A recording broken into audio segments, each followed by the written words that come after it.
Pernikahan beda agama yang terjadi di kota Semarang beberapa waktu lalu jadi sorotan masyarakat di media sosial.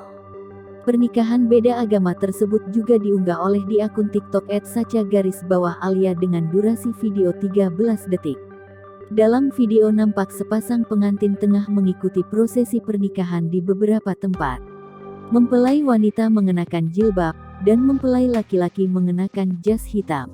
Lokasi dalam video berdurasi pendek itu juga memperlihatkan ruangan di dalam gereja. Tak hanya itu, seorang pastor dan seorang pria yang mengenakan peci juga ada di dalam video tersebut. Berawal dari video tersebut, tribunjateng.com mencoba menghubungi Ahmad Nurholis, pihak konseling yang sempat menjadi saksi dalam pernikahan beda agama itu. Saat dihubungi tribunjateng.com, Ahmad mengaku pernikahan beda agama yang sempat viral di media sosial dilaksanakan Sabtu lalu. Dilanjutkan Ahmad, suami istri tersebut sudah 2 tahun melakukan konseling secara intensif dengan Ahmad sebelum memutuskan untuk menikah.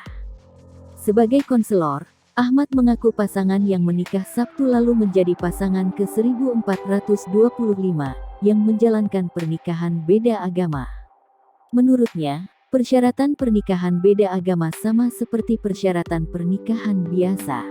Diakuinya banyak pasangan yang takut menikah karena beda agama, dan hal tersebut acap kali ia temui.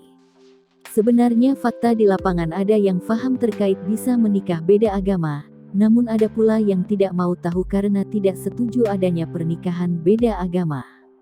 Semua itu diserahkan ke pasangan masing-masing, tambahnya.